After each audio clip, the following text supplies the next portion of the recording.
डबिलपुरा नाले के पास में जनाब छोटू साहब की जो दुकान है, वहाँ से हमारे यूनुस भाई साहब एरिया के तमाम बच्चों के लिए मजलिस इत्तेहादुल मुस्लिमीन के सदर नकीब मिल्लत बैरिस्टर असदुद्दीन अवैसी साहब की फ़ोटो और हबीब मिल्लत जनाब अकबरुद्दीन अवैसी साहब की फ़ोटो के करीब 1 लाख पतंग बनाकर यहाँ के बच्चों में तकसीम करे हैं। अल्हम्दुलिल्लाह, चूँकि कल तिल संक्रांत है और मजलिस का सिंबल इलेक्शन में काइट रहता, पतंग रहता, जिसके लिए हमारे यूनुस साहब का मैं तहे दिल से शुक्रिया अदा करना चाहता हूँ। आज के इस प्रोग्राम के अंदर रियाजुल हसन अफंदी साहब MLC, यहाँ के कारपेंटर जनाब अलमदार साहब, जनाब शेख शकील महमूद साहब साबिक़ा कारपेंटर और मजलिस इत्तेहादुल मुस्लिमीन के यहाँ के तमाम ज़िम्मेदार जनाब मुर्तज़ा साहब, दादे भाई साहब, वहीद भाई साहब, जुनैद साहब, खैसर साहब और दिगर तमाम दूसरे भी लोग यहाँ पर मौजूद थे। अल्हम्दुलिल्लाह, चूँकि कल जब फ़िज़ाओं में पतंग उड़ेगी तो इंशाअल्लाह ताला नकीब मिल्लत बैरिस्टर असदुद्दीन अवैसी साहब के नाम से जो उनकी फ़ोटो से पतंग बनाई गई है, वो इंशाअल्लाह कल ज़रूर ज़रूर संक्रांति के मौके के ऊपर उड़ेगी।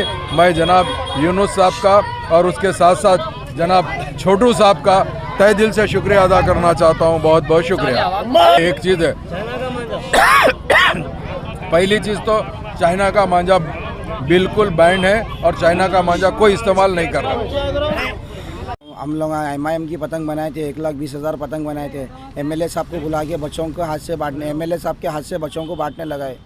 अकबर साहब, असद साहब की पतंग थी हमारे घर, बच्चे बहुत तंग कर रहे थे। आज MIM की पतंग थी तो MLA साहब को बुला के इनके हाथ से बांटने लगाए। ये मोहम्मद इकबाल एंसन डबिलपुरा पे पतंग की दुकान है। MLC साहब भी थे और हमारे अलमदार भाई थे, कॉर्पोरेटर साहब मुर्तज़ा भाई थे, MIM लीडर पुरानी हवेली। हर साल हम लोग संक्रांत में बांटते थे। ये साल MLA साहब के हाथ से बांटने लगा है, समझो। हर साल हम लोग ही दे देते थे। ये साल में ज़्यादा पतंग बनाए थे, अब के बांटेंगे, बल्कि MLA साहब के हाथ से बांटने लगाए। जाफर हुसैन मेरा साहब आए थे, इनके हाथ से बांटने लगाए। और इसके अलावा और कोई सी पार्टी की भी पतंग नहीं बेचते हम लोग, MIM की पतंग ही बनाते खाली। और अभी जो चल रहे हैं पतंग, अभी तो चल रहे वो गोला, जीबिया, अंडा, जीबिया रहती है और मांझा है, मोतिया, पीला, गंधक और तंगुस मांझे से पतंग उड़ाइए भी मत। और उड़ा रहे भी तो लोग ज़रा देख के उड़ाइए। और लोगों के गलों में आ जा रहा मांझा, अगर निकल रहे तो गलों में दस्ती बन के निकली है। बहुत हादसे हो रहे हैं इसके वजह से। थोड़ा देख के गाड़ियाँ चलाइए आप लोग अभी, और मत उड़ाइए तंगुस मांझे से, तो मांझा पतंग ही न उड़ाइए, ताकि के मांझे से उड़ाइए ज़्यादा से ज़्यादा। अभी पतंग के रेट वगैरह क्या चल रहा है? पतंगों की तो 5 रुपये से स्टार्ट है, 20 रुपये तक है पतंग की। आधे की, पौने की है 15 रुपये की, आधे की है, पौने की 20 रुपये में, 2 पौंड की 60 रुपये में, परनी की 5 रुपये 10 रुपये है। मांझा 20 रुपये से स्टार्ट है, 60 रुपये तक है। और तंगुस मांझा बंद होने की वजह से हमारा हाथ का मांझा बहुत बिक रहा। मोतिया, गंधक, पीला, गाजरी, फिरोजा मांझा, पूरे वैरायटी है मांझे में। आप लोग ही बनाते हैं मांझा? हम लोग यहाँ नाले पे ही बनाते हैं। कितने साल पुरानी? 60 साल पुरानी दुकान है हमारा। आपके वाले दादा करते थे, दादा के बाद वाली साहब करे, वाली साहब के बाद हम लोग कर रहे। छोटू भाई की दुकान से मशहूर है। छोटू भाई की दुकान पे बोले तो कोई भी बोल देते कहाँ पर है, बोले तो डबिलपुरे में।